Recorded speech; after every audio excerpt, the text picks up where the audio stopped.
Hey everyone, and thank you for joining us today. If you're a coach, you've probably experienced athletes who hesitate to participate, give up when skills become difficult, put forth minimal effort, or avoid taking risks because they're afraid of making mistakes. When I first encountered these behaviors on my cheer team, I initially thought they reflected attitude or work ethic. However, after completing 2 acts of motivation projects and studying motivation theories throughout this course, I realized that motivation is much more complex than simply telling athletes to try harder. Instead, motivation is shaped by the environment coaches create and by what athletes believe about themselves and their learning experiences. Today, I'd like to share 4 motivation strategies that I successfully applied with my athletes. Each strategy is supported by my firsthand coaching experiences and by 2 motivation theories that greatly influenced my understanding of coaching: expectancy value theory and goal orientation theory. These theories helped explain why some athletes became motivated while others became disengaged and gave me practical ways to improve motivation across my team. So let's spark motivation. Let's build confident and engaged high school athletes. So let's look at the 2 theories that are the foundation of the strategies that I will be sharing with you today. Expectancy value theory proposes that motivation depends on 2 important beliefs. First, athletes must believe they can succeed. This is called expectancy. Second, they must believe the activity is worth their effort. This is called value.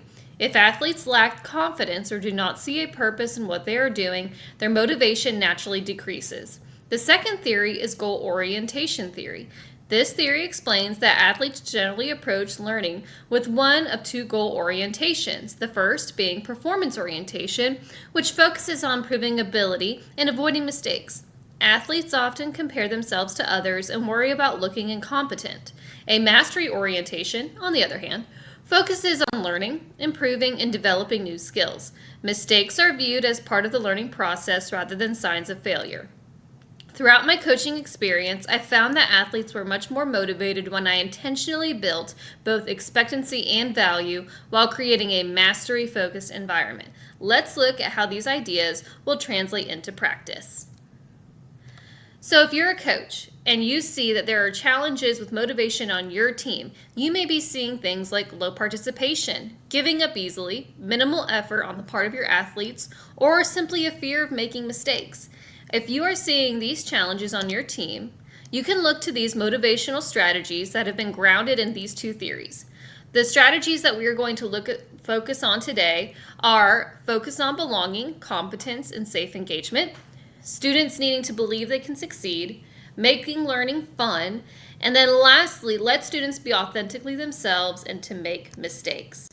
So the first strategy that we are going to look at is focus on belonging, competence, and safe engagement.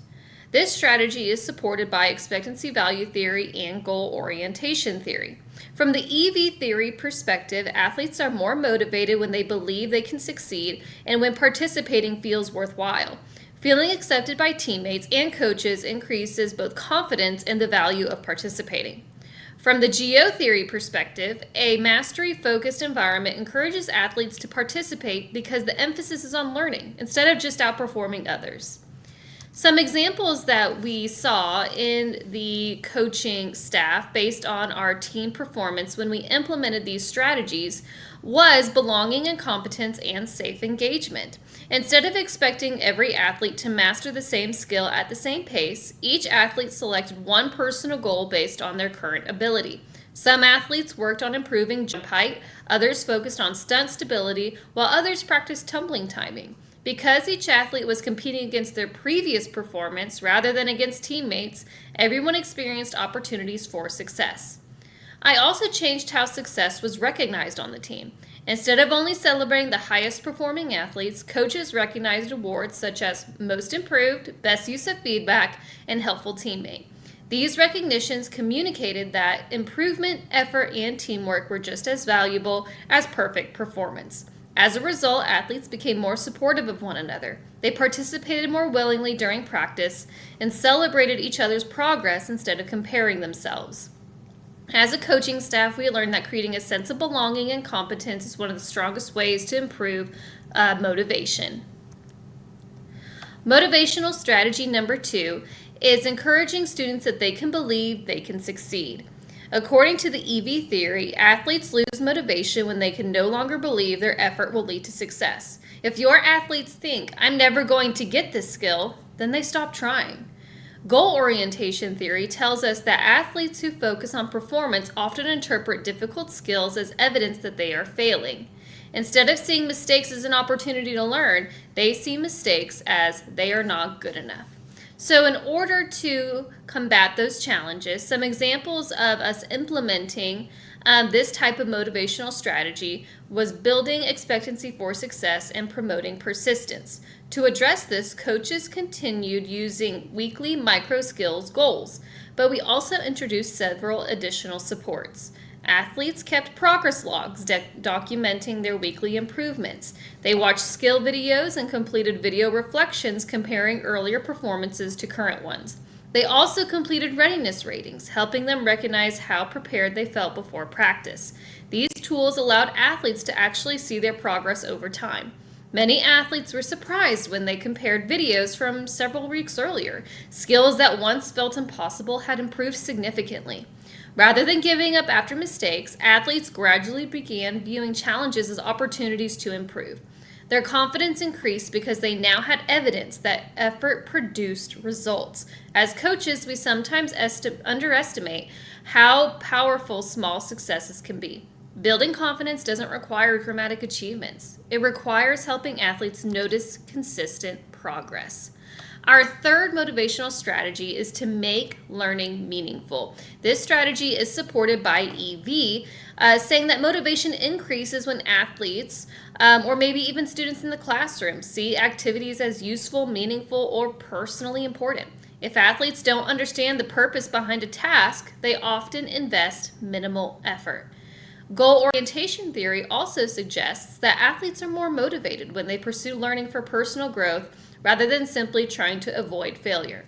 An example of us using meaningful learning is through our readiness routine.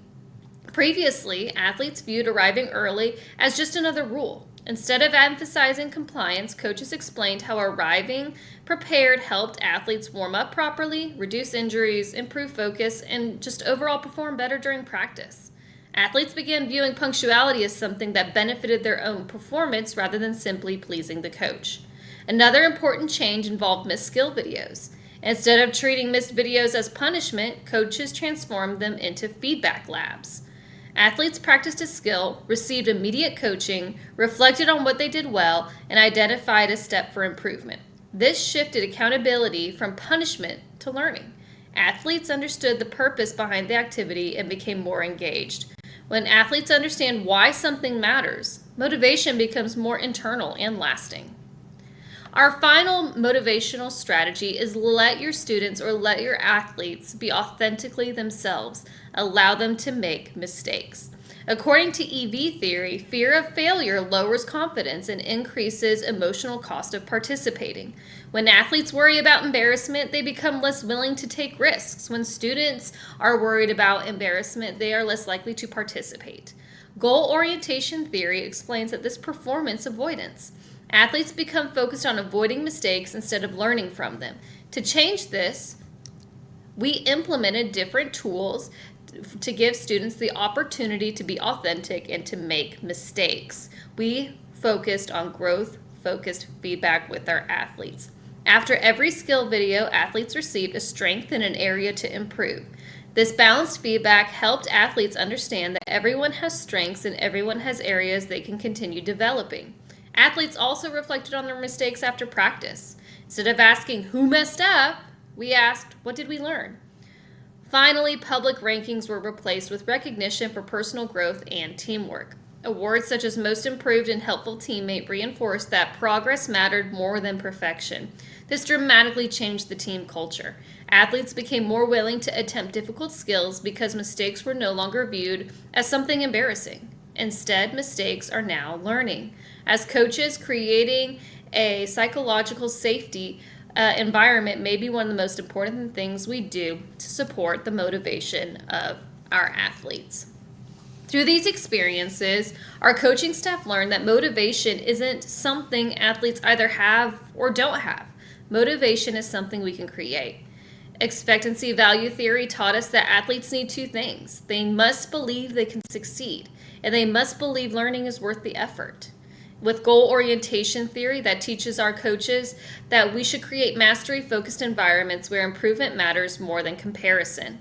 When these two theories work together, they provide a powerful framework for coaching.